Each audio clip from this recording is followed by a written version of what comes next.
आपण पाहतात SR news. सर्वप्रथम सर्व दर्शकांचे आभार, ज्यांचे व्हिडिओ रोज फॉलो करतात, ऐकतात आणि इतरांना पण पाठवतात. सर्वांना एकच विनंती की जास्तीत जास्त लोकांनी आमच्या चॅनलला सबस्क्राईब करावं, म्हणजे हे चॅनल सुरू राहील. कारण यूट्यूबच्या ज्या नियमानुसार हे चॅनल राहण्यासाठी जेवढे सबस्क्रायबर पाहिजे तेवढे झाले तरच हे चॅनल पुढे चालू शकेल. त्यामुळे माझं सगळ्यांना विनंती आहे की या यूट्यूब चॅनलला सगळ्यांनी सबस्क्राईब करावं, आमचा उत्साह आणि धैर्य वाढवावं. आजचा विषय भारताच्या शेजारी असलेला एक राष्ट्र जे हिमालयाच्या कुशीमध्ये वसलेलं आहे, तिथं झालेलं परिवर्तन, सत्ता परिवर्तन हे भारतासाठी खूप महत्त्वाचं आहे आणि त्या देशासाठी सुद्धा खूप महत्त्वाचं आहे. ते राष्ट्र म्हणजे नेपाळ. नेपाळचा इतिहास हा तसा खूप प्राचीन आहे आणि भारताचा आणि नेपाळचा संबंध अगदी महाभारतापासून असलेला दिसून येत आहे. एकच संस्कृती असलं हे दोन राष्ट्र आता शेजारी आहेत.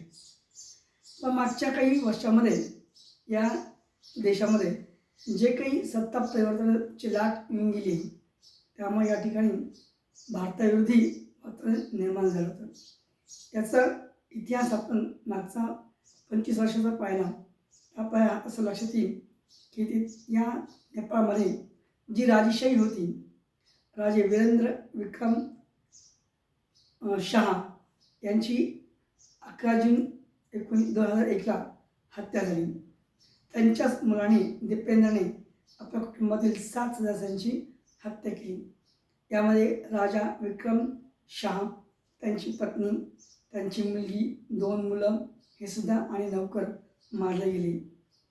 या घटनेनंतर नेपाळमध्ये एक मोठी क्रांती घडून आली आणि राजेशाही संपून त्या ठिकाणी लोकशाही आली. आणि या लोकशाहीचा सर्व फायदा नेपाळी जनतेला होण्याच्या आधी तिथल्या राजकीय लोकांना झाला आहे.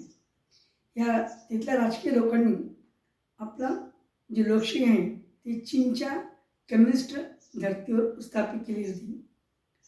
पुष्पकमल दल उर्फ प्रचंड यांनी या कम्युनिस्ट राजवटीचा पाया नेपाळमध्ये रचला आणि नेपाळी कम्युनिस्ट पार्टी या ठिकाणी प्रथम सत्तेमध्ये आली.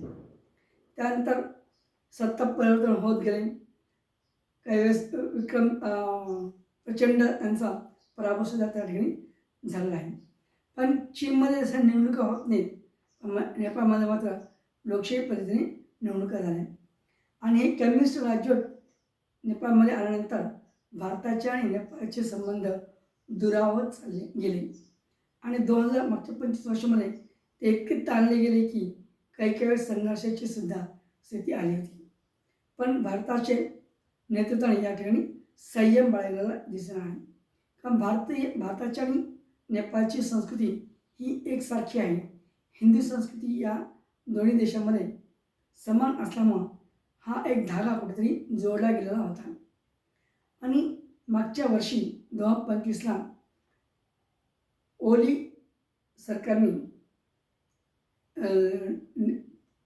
कम्युनिस्टांच्या विरोधामध्ये जे आंदोलन नेपाळमध्ये सुरू झालं, दडपण्यासाठी त्या ठिकाणी इंटरनेट सुविधा बंद केली आणि त्याचा परिणाम हा तिथल्या युवकांमध्ये झाला आणि नेपाळमध्ये एकच उद्रेक झाला आणि तिथली कम्युनिस्ट सत्ता ही उलथून टाकली गेली. KP ओली शर्मा यांचं सरकार गेलं आणि त्या ठिकाणी पुन्हा निवडणुका झाल्या. बालेंद्र शाह अथवा बालेंद्र यांनी ह्या युवकांचं नेतृत्व केलं, आंदोलनाचं नेतृत्व केलं. त्याला जेनजी नाव दिलं गेलं आणि असंच हेच आंदोलन भारतामध्ये व्हावं अशी अनेकांची इच्छा होती. पण असं आंदोलन भारतामध्ये झालं नाही. पण नेपाळमध्ये मात्र युवकांनी तिची सत्ता उलथून टाकली होती आणि त्यानंतर नेपाळमध्ये परत एकदा निवडणुका झाल्या. निवडणुका झाल्यानंतर बालेंद्र शाह यांचा राष्ट्रवादी हा पक्ष त्या ठिकाणी प्रचंड बहुमत घेऊन सत्तेवर आला आहे आणि आता कम्युनिस्टांची राज्य जाऊन राष्ट्रवादी विचारांचा गटाची सत्ता त्या ठिकाणी स्थापन झाली आहे आणि बालेंद्र यांनी भारताशी खूप चांगले घनिष्ठ संबंध ठेवायचा या ठिकाणी घोषणा केली किंवा उच्चार मांडला आहे. याचा फायदा आता भारत आणि नेपाळ यांच्या मैत्रीला प्रगत होईल आणि नेपाळमध्ये चांगले चांगले दिवस या ठिकाणी दिसतील. फक्त भारतालाच नाही तर नेपाळच्या दृष्टिकोनातून सुद्धा हे परिवर्तन त्या ठिकाणी घडलेलं आहे. आणि ज्या कम्युनिस्ट राजवटीचा नेपाळमध्ये पराभव झाला आहे, ज्या लोकांनी त्या राजवटीला मागच्या 25 वर्षात झेललं आणि आता इथे परिवर्तन करून दाखवलं, हा नेपाळच्या संघटित शक्तीचा विजय आहे असंच म्हटलं पाहिजे. कारण आता त्यामुळं नेपाळमध्ये एक प्रखर राष्ट्रवादी विचारांचं सरकार आणि हिंदू आणि इतर हिंदू संस्कृत पोषक असं त्या ठिकाणी सरकार आलेलं आहे. त्यामुळं भारत आणि नेपाळमध्ये जो तणाव निर्माण झाला होता मागच्या 20-25 वर्षात, तो आता काहीसा या ठिकाणी समाप्त होण्याच्या मार्गावर आहे. नेपाळमध्ये लोकशाही आहे, राजेशाही नाही आहे. राजेशाही होती त्यावेळेस त्या आंदोलन झालं आणि राजेशाही उलथून टाकली गेली. शेवटच्या राजा ज्ञानेंद्र यांनी आता या ठिकाणी पहिल्यांदा राजेशाही स्थापन करण्यासाठी प्रयत्न सुरू केले आहेत. पण त्यांच्या प्रयत्नाला नेपाळी जनतांनी पाहिजे तसा प्रतिसाद दिलेला नाही आहे. त्यामुळं आता या ठिकाणी भारत आणि नेपाळ यांचे संबंध तर सुधार केल्यास पण नेपाळमध्ये अजून काही क्रांतिकारक घटना घडतील. नेपाळ हा असा सर्व बाजूने जमिनीने वेढलेला देश आहे, समुद्र नाही आहे. त्यामुळे नेपाळला भारताचा समुद्र किनारा वापरावा लागतो. आणि भारत आणि नेपाळ यांचा जो मधला काळ तणावाचा गेला आहे, त्यानंतर आता व्यापार आणि आर्थिक देवाणघेवाण यामध्ये वाढ होईल.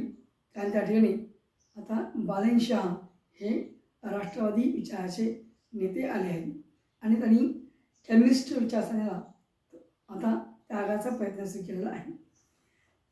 बालेनशाह 70 आले, त्यांनी शपथ घेतली परदेशा दिवशी आणि काल म्हणजेच जानेवारी त्यांनी KP ओली शर्मा आणि त्यांच्या सरकारच्या मंत्र्यांना अटक केली आहे. कारण का तर नेपाळमध्ये जे हिंसा झाली त्यामुळे या सरकारचा हात होता असा त्यांचा आरोप आहे. आता नेपाळमध्ये अजून काय काय घडतं ते आपण पाहणार आहोत. हा व्हिडिओ आवडल्यास लाईक करा, शेअर करा आणि सबस्क्राईब करा.